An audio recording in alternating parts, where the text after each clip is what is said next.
മണിച്ചിത്രത്താഴ് എന്നുള്ള സിനിമയുടെ ഷൂട്ടിംഗ് സമയത്ത് ഒരു ലെങ്തി ഡയലോഗ്, ഒന്നുകിൽ നകുലൻ അല്ലെങ്കിൽ ഗംഗ, ആരെങ്കിലും ഒരാൾ നഷ്ടപ്പെട്ടേ പറ്റുമെന്നൊക്കെ പറഞ്ഞ ഒരു ലെങ്തി ഷോട്ട് എടുത്തു കഴിഞ്ഞ ഉടനെ ഫാസിൽ ലാലിൻ്റെ അടുത്ത് വന്ന് പറഞ്ഞത് നമുക്ക് ഒന്നുകൂടി എടുക്കാം. ലാൽ പറഞ്ഞെടുക്കാം. എന്താണ് കാരണം? അപ്പോൾ ഫാസിൽ പറഞ്ഞു ഇടയിൽ കുറച്ച് ലാഗ് ചെയ്തിരുന്നോ എന്ന് എനിക്കൊരു സംശയം. ലാൽ ഡയലോഗ് പറയുന്നതിൻ്റെ ഇടയിൽ ആവശ്യത്തിൽ കൊടുത്ത ഡയലോഗിന് ഗ്യാപ്പ് ഇട്ടിരുന്നോ എന്ന് എനിക്കൊരു സംശയം. ലാൽ പറഞ്ഞു എടുക്കാം, എനിക്ക് അറിഞ്ഞൂടാ. പാച്ചിക ആക്ഷൻ പറഞ്ഞത് എനിക്ക് ഓർമ്മയുള്ളൂ, പിന്നെ കട്ട് പറഞ്ഞപ്പോഴാണ് ഞാൻ അതിൽ നിന്ന് മാറിയത്. ആ ഒരു വാചകത്തിൽ ഫാസിൽ പറഞ്ഞു പിന്നീട് അവതരിക്കേണ്ടതെന്ന് പറഞ്ഞു.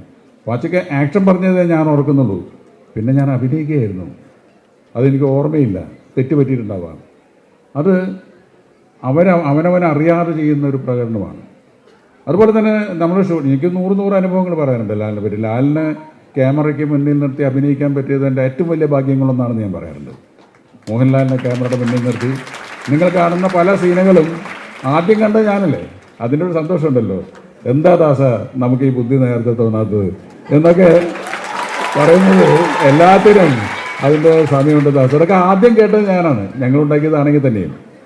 അതുപോലെ തന്നെ ലാലിൻ്റെ ഒരു പ്രസൻസ് ഓഫ് മൈൻഡ് എന്ന് പറയുന്നത്. ഇപ്പോൾ ചില മിസ്റ്റേക്സ് പോലും നമ്മൾ കറക്റ്റായിക്കപ്പെടും. ഇപ്പോൾ സന്മനസ്സുള്ള ഒരു സമാധാനം എന്നുള്ള സിനിമയിൽ കണ്ടിട്ടുള്ളവർക്ക് ഓർമ്മയുണ്ടാവും, ശ്രീനിവാസൻ ഈ വാടകയുമായിട്ട് ഒഴിപ്പിക്കാൻ വേണ്ടി മോഹൻലാൽ ഈ ഗോപാലകൃഷ്ണൻ പണിക്കർ എന്നുള്ള കഥാപാത്രം ശ്രീനിവാസനെ കൊണ്ടുവരുന്ന ജീപ്പിൽ കൊണ്ടുവരുന്ന ഒരു സീനുണ്ട്.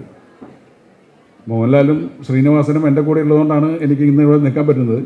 അപ്പോൾ കൊണ്ടുവരുന്ന സീനുണ്ട്. അപ്പോൾ അതിൽ ആദ്യത്തെ റിഹേഴ്സൽ കഴിഞ്ഞ് ടേക്കിൽ ജീപ്പിൽ നിന്ന് ഇൻസ്പെക്ടർ രാജേന്ദ്രൻ ചാടി ഇറങ്ങുമ്പോൾ ഈ ഷൂ അതുവരെ യൂസ് ചെയ്യാതിരുന്നതാണ്. ആ ഷൂ തെറ്റിയിട്ട് ഒരു വീഴാൻ പോകുന്നുണ്ടല്ലോ ശ്രീനിവാസൻ. ഞാൻ ഷോട്ട് കട്ട് ചെയ്തില്ല, അതങ്ങനെ കണ്ടിന്യൂ ചെയ്തു, അഭിനയിച്ചു മോഹൻലാലൊക്കെ. പക്ഷേ ഷോട്ട് കട്ട് ചെയ്തുകൊണ്ട് ഇന്നത്തെ പോലെ അന്ന് മോണിറ്ററൊന്നുമില്ല, നമുക്ക് കാണാൻ പറ്റില്ല. നമ്മൾ ഒരു മാസം കഴിഞ്ഞിട്ടാണ് ഇത് കാണുന്നത്. നമ്മുടെ കണ്ണിൻ്റെ ജഡ്ജ്മെൻ്റാണ്. അപ്പോൾ എല്ലാവരും ചിരിച്ചു, മോഹൻലാലിന് ചിരിച്ചു, ക്യാമറമാൻ അടക്കം പറഞ്ഞ് രണ്ടാമത് എടുക്കാം. പക്ഷെ അതിമനോഹരമായ ഒരു ഷോട്ടാണത്. ഞാൻ ലാലിൻ്റെ അടുത്ത് ചോദിച്ചു, ലാല് ചിരിച്ചില്ലേ? ലാൽ പറഞ്ഞു ഞാൻ ചിരിച്ചു, പക്ഷേ ക്യാമറയിൽ ആ ചിരി കാണില്ല. ലാല് ചിരിക്കുന്നത് ഞാനും കണ്ടതാണ്. ലാൽ പറഞ്ഞു ഞാൻ കുടയും ബാഗും ഉപയോഗിച്ച് ആ ചിരി മറച്ചു വെച്ചിട്ടുണ്ട്. സത്യേട്ടൻ ടേക്ക് എടുക്കുമ്പോൾ നോക്കി, അല്ല ഡബ് ചെയ്യുമ്പോൾ നോക്കിയോ, ഞാൻ ചിരിക്കുന്നതിൽ കാണില്ല. മോഹൻലാൽ ചിരിക്കുന്നത് ഞാൻ കണ്ടതാണ്. പക്ഷേ ഇപ്പോഴും നമുക്ക് ആ ഷോട്ടാണ് പടുത്തി വെച്ചിരിക്കുന്നത്. വീട് ഒഴിഞ്ഞാൽ മതി, വീട് ഒഴിയാൻ പറഞ്ഞാൽ മതി എന്നാണ് പറയുന്നത്. പക്ഷെ അതിൻ്റെ ഇടയിൽ ലാൽ ചിരിക്കുന്നുണ്ട്. ഇതൊക്കെ പ്രസൻസ് ഓഫ് മൈൻഡാണ്. അത് ഒരു ദൈവാനുഗ്രഹമാണെന്ന് തന്നെയാണ് ഞാൻ പറയുന്നത്. പലപ്പോഴും ലാൽ അറിയാതെയാണ് ലാൽ നന്നായി അഭിനയിച്ചു പോകുന്നത്. വലിയ മുന്നൊരുക്കങ്ങളൊന്നും ലാൽ നടത്തുന്നത് ഞാൻ കണ്ടിട്ടില്ല. പക്ഷേ അതുവരെയ്ക്കും നമ്മുടെ അടുത്ത് തമാശ പറഞ്ഞ് വേറെ കാര്യങ്ങളെല്ലാം പറഞ്ഞ് ടേക്ക് എന്ന് പറയുന്ന സമയത്ത് ക്യാമറയുടെ മുന്നിൽ നിന്നാൽ ലാൽ മറ്റൊരാളായി മാറുകയാണ്. ലാലിൻ്റെ അഭിനയം കണ്ട് ക്യാമറയുടെ പുറകിൽ നിന്ന് ഞാൻ ചിരിച്ചിട്ടുണ്ട്, എൻ്റെ കണ്ണ് നിറഞ്ഞിട്ടുണ്ട്, ഞാൻ കരഞ്ഞിട്ടുണ്ട്.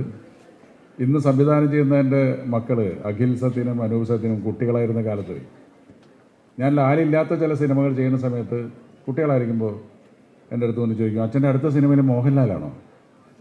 ഞാൻ പറഞ്ഞാൽ അല്ല, ജയറാമാണ് അല്ലെങ്കിൽ വേറെ ആരെങ്കിലും പറഞ്ഞാണ്. പിന്നെ കുറച്ച് ദിവസത്തേക്ക് അവരെന്നോട് മിണ്ടാറില്ല. കാര്യം അവരത്രയും അന്ധമായി ആരാധിക്കുന്നതാണ് ലാലിനെ. ഒരു സിനിമയുടെ ഷൂട്ടിംഗ് സമയത്തുണ്ടായ ഒരു അനുഭവം പറയാം. ഒരു ഡോക്ടർ, തൃശ്ശൂരിലെ വളരെ വിദഗ്ധയായ ഒരു ഗൈനക്കോളജിസ്റ്റ് ഡോക്ടർ ദീപ്തി കുടുംബസമേതം ഞങ്ങളുടെ ഷൂട്ടിംഗ് കാണാൻ വന്നു. എൻ്റെ ഫാമിലി സുഹൃത്താണ്. ആ ലാലിൻ്റെ കൂടെ ഫോട്ടോ ഒക്കെ എടുത്ത് മാറി നിന്നിട്ട് എൻ്റെ അടുത്ത് സ്വകാര്യം പോലെ പറഞ്ഞു, ഇതെൻ്റെ ജീവിതത്തിലെ വലിയൊരു ധന്യ നിമിഷമാണ്. കാരണം 10ാം ക്ലാസ്സിൽ അന്ന് റാങ്ക് സമ്പ്രദായമുള്ള സമയമാണ്.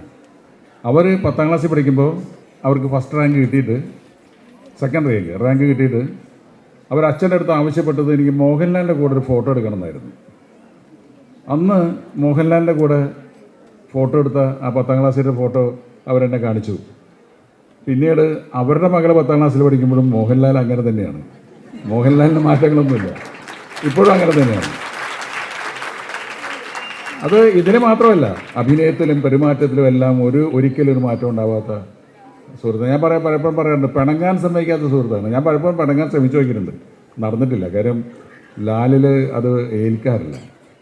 പിന്നെ ഇവിടെ ഡോക്ടർ ആനന്ദകുമാർ പറഞ്ഞു, അതൊരു വലിയ വാസ്തവമാണ്. ഞാനത് വളരെ കാര്യമായിട്ട് ശ്രദ്ധിക്കും. കാര്യം ദൈവാനുഗ്രഹമാണ് ഏറ്റവും കൂടുതൽ ദൈവം അനുഗ്രഹിച്ചിരിക്കുന്നത്. ലാൽ പോലും അറിയാതെ ലാലിൽ കിട്ടിയിരിക്കുന്ന സിദ്ധിയാണ് അഭിനയം.